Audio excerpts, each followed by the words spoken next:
Nafisa Abu Oshim Kumase Oye complainants defendants Musa Isaka Oshim Kumase court order in court Allah wallahi shiri matu shiri Nafisa salamu alaikum wa alaikum salam me pacho me wo Quran Nafisa shaha me wo Quran me wo Bible me wo bodua de na ope ope Quran bismillah fansani fanu page akoso eye me Nafisa bacho eye me Nafisa mikra Quran mikra Quran asama me beken nukre trodo entronim Allah boame Allah bismillah order Obapa ewie o ha ne sen bacho me ha boko na nso enye boko sa bacho me ne be ma bi neti wale 17 years ni bacho say em prantwe mu dia ye ba pani wo 21 21 years ni no hu me betena me so amu nchen wo so ame me papa wo tepa ena wadi hu me na ye wo ba ko ana papa se aya wo die hwehwa enso ye nwale ena omo ye me ho ade ma no obesere me ne ye ho ade ma no bacho be 10 years ni na me yale yakwo yale ne sa enko ano papa kra de me ko baabi still na enko ti me ko me papa wana me ba nti ka ni mu na me ho yam bibi so me kon na tweme na makoma nti yedu tepakro no na me se me ka che na ma me so ko nof na me ba na kama ja ne kwan no ko na me ka che ma me se de ya me no nti me mfo ka nsa makoma se bia me wu okwan na mo ka ma me ka nsa papa ma me kito bi yale me yele ne ko papa bi ho wo tepase ho nti sa da yam fa me nko na Friday fa me nko na papa ne hwa me ne nto aso nti me ko na papa ne say de ya me ne on ti me ma me mfo kai bia na bia akoto me kwam na oje me ka ho to wo hwe me ya ba anwumre na obu sam se metimi akwa na mzo a wonja me na me ko na me masuhwa ti na me ko hwa me ma no ana wo se sa de a me nko nya me bo a me mbra ana me si yu na mbeka che be ma no wo ti ase ana ye koye me ko na papa ne so ba je me atena ho no nti je so wo hwa me kakra ansa as obi abomedua wo machi me no obi akwana na me se da bi me de me no obi ankon na za ne ga bi na mkoto no me wo ya na meti so ame ha na onyanya me ho ade nti won otu ko papa ho no e wa achen ase side o new site eno ono ti won no ko fa ga bi wo na ga na me wale ye wo ka me wasam sa na me hia na mka jense me sra nti bi o se se me din me pesa ti ga ne me ntokwa ti mi de mi nim ni papa ti ame na ko a obo me dua nti mi mom die se meti ma twere se ye meli ana se ye fuse na mi nimu die nti won bo ami ana mu papa ni si yo ti metena hwa kakra na papa ndi mi ko nsuo no odani dua no ye sei ti me baba me ba wanya 10 years sabre sata no hye machi be 3 months no wa yale ana me fra papa ni sa akra ne yale nti me di ni be fie nanka ma fa insurance sata mu insurance ko ba bia na me de ne hospital na me nua ba ma ba ko so timi no na visa wasem no onse edi nkomo wo edem so so de be free 1942 hono no a e be du next year July na enwie bona poso why me pa cho say no de ha me bebre ni se be 4 years menyem me baba ko be 5 years in 9 months pepe na muza mi sanyem sadi ko wo mu Amelia hele na watu hijab na go no abi mu hello no si dia wo no chira se memfa wo ho enka me ukunu eji oba ya hele menyem na me ka chira no nani buye o ka sa me so me ye me sign me so me ye mumu sign na visa to aso afa bi yesterday ate America sa bewu ana me ka kire no wanka sa nti o ka kire nsa oba no enya 9 months wasan nyin sen no wanka hwe ti saa no ma chiri ma mienu ka ba bi na mko papa ho ba na e ko 3 months na me ga je say nyize e ko suro e ma from ti da na won kasa wan fi me ti me so a betra ne che odi hu me na mko ka che say me pa na cho me hu bi dade ma nyam 9 months ni ma ka che papa no na me so me wu bi e operation say what was saying pa cho 5 na ba ku shemu ti says pacha hey o ya de hele enti one ne nkasa ne ehu de be nyinsen no wan ka hwe me so aso ogina phone so 2 hours wan ka hwe friend na se mate wan ka hwe wane me ya kasa kopem se me de wo ye me koye me operation wansi ho no me ya wansi hospital ho me ko so 200,000 de ma me 20 cedis yeah baby mpacho wanya 3 years month bi o kwa hospital o kwa 20 cedis yo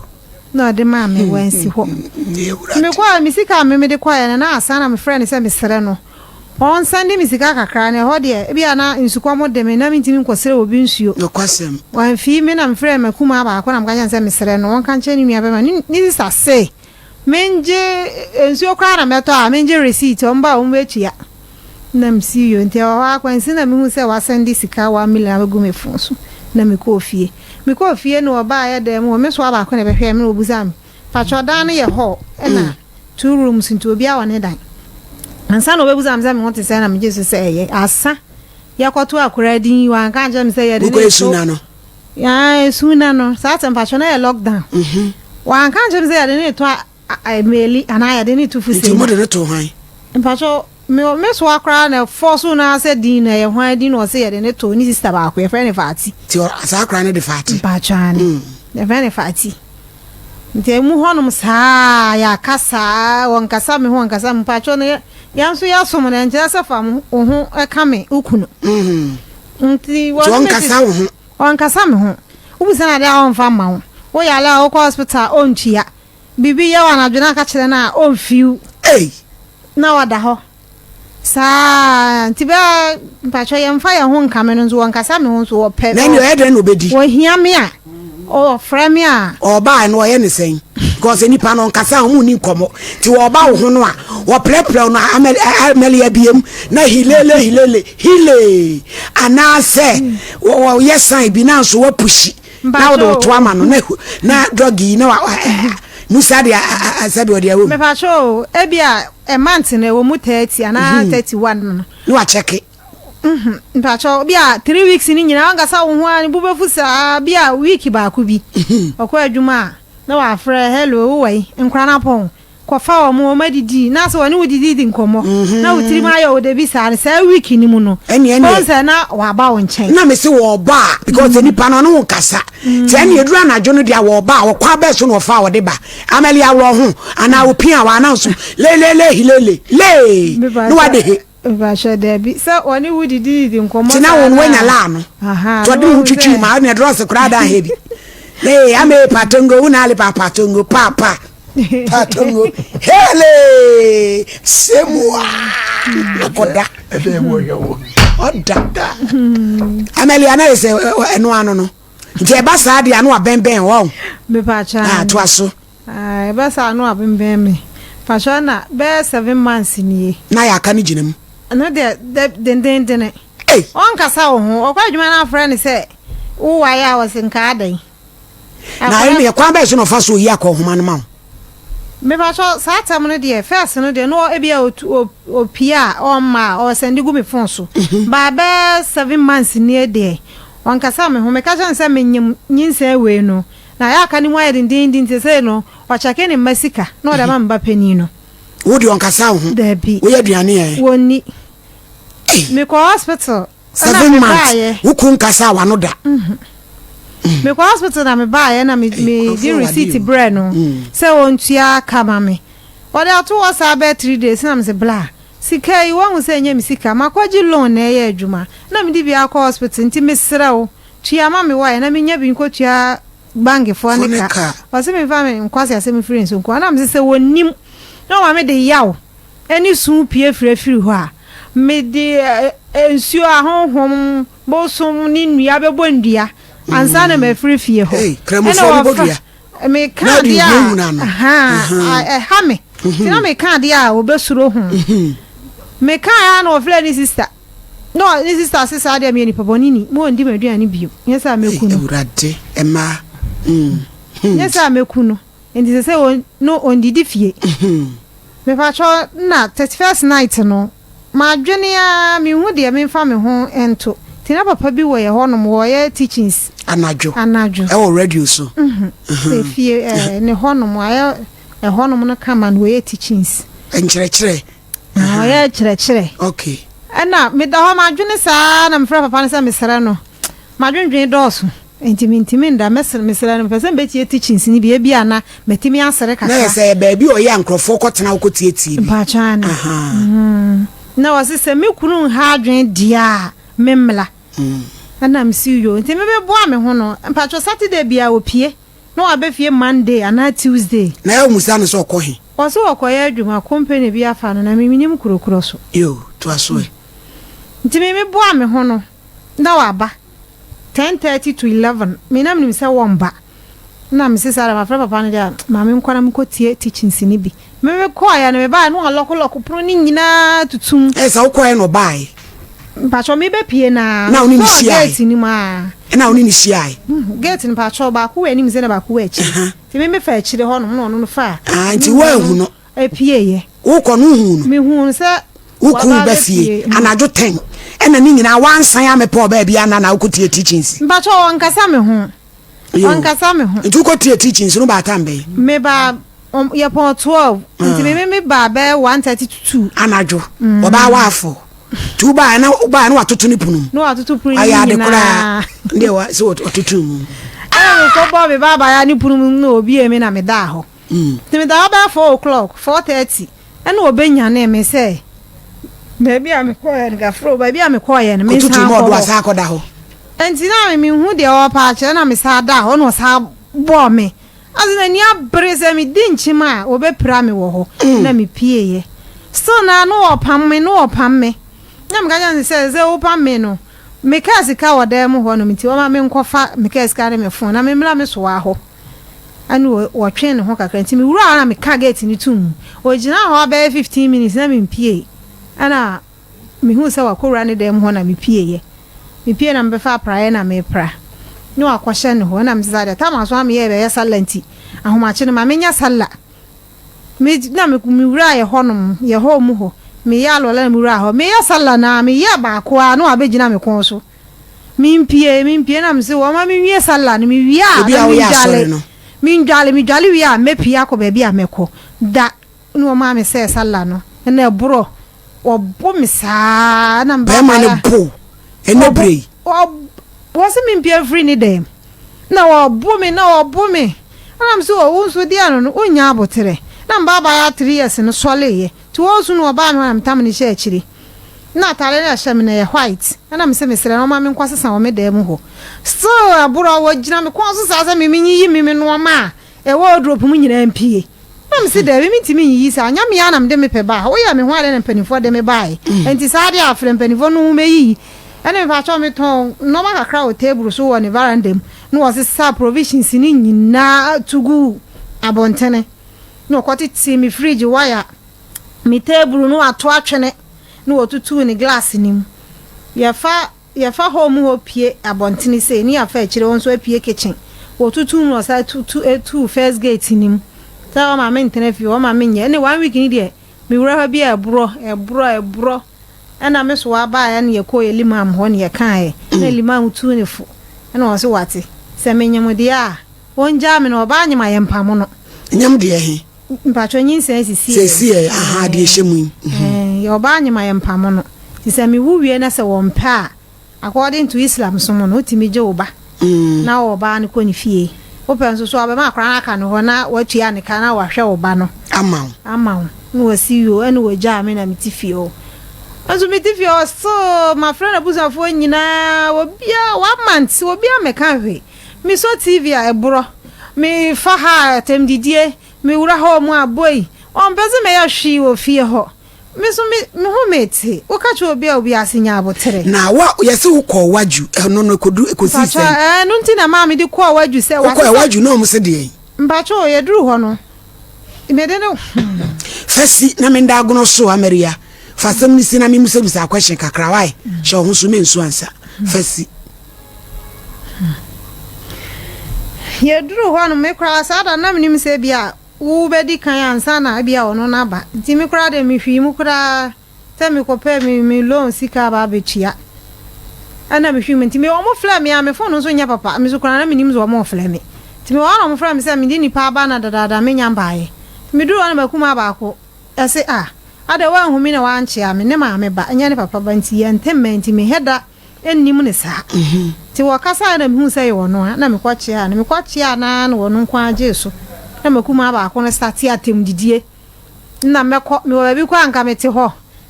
Obehwimu ana bla bi se wonyae kasa no. Na amekwa ankora na waso obehwimu nkora nsa de akoroma yehwimu nkora no. Wakuma no mpa cho no so eja wale. Na mbuza nse sa wale jaye boni ada no ba fie dada. Wangu ana enya boni ma no sa wale jaye enya boni dia mekwa me so enya boni me so mingu. Na me kunu pani a start eja nkuto. Uno fro eja nkuto. Ada opanante anante echinchi asofo so ana. Aha. Me kunu ka asa makwa asole no. Aha, 31st night na upie yen. Kwa du ode kobo no se wo kwa asole. Kwa asole. Aha. To fro eja nkuto.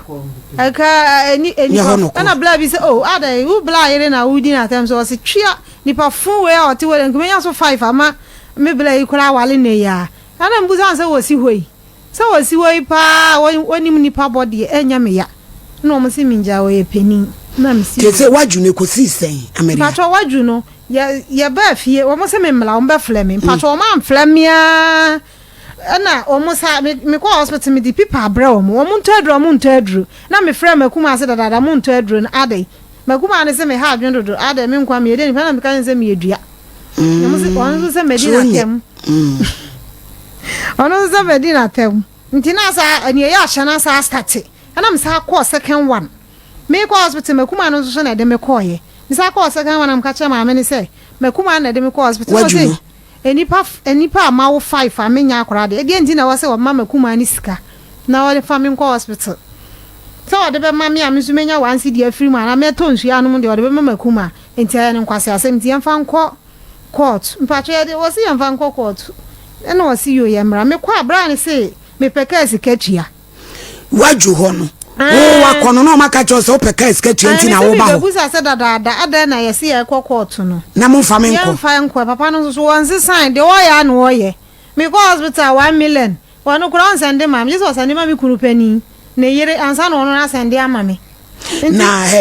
Ameria ukuni na tifie sese mba chane wo se ma ware mfa ne se 21 years unu no se na not ye na ni subani ti sese ya mba cho debi edie na wo ebetu ama na trega wasesasa ana wo mu no mba cho mabusa na wonka ade kropot ususu se bia wa fa oba bia ana mba cho no de makuma no kora akonfirm se ebi wo ho chufi se bi oba foforo bi oba bi mba chai tino oya usano na de na titi bebebe wonko wo abusuafo ho separation kan ko tra ba bi kakra because be ma wonyima wotumi bro de usuro Amelia usuro mpacho ma mi suro nzo me kwa o mo se nya hwe abotere nyame mo abotere wasaba na ma saba te se die na pese wo ye ma because awade ehwe a ebeyi mpacho da bi woni ahumobro wo mpeme mpacho o ye se wodo katamfom so so wo wodo mamia nkade ma ye nyina obetimi di acheme ba so ontimi Amelia menso ate rate ye Musa media minyinni Musa Isaka minyinni da sadia wiri kan ye no kremesro papa fo ani to ala nim komsheni kronkroso ale wale wasalam kyerɛkyerɛ wa kyerɛkyerɛ mo no fo ani to so ana hu obayi mo body wo mpɛ no kra hwɛ no ma ne wo wo ba ne hye ne yam wi agya ne kwan no nko sadia komsheni aka no sa wo mpɛ no a wo gye wo ba bɛkɔ ne baabi na sadia mu ɔya wo papa enkumafo mu nyina nkyɛ kakra menyinni Ameria tu dia wodi an senka wodi wo mu hwew na wo na kɔ baabi wo maame enti ase wo papa ba chomo omo wo he tepa na kumase a tepa me so amu ne wo kotoko tu dia wo kɔ susu a omo ya we Ewurade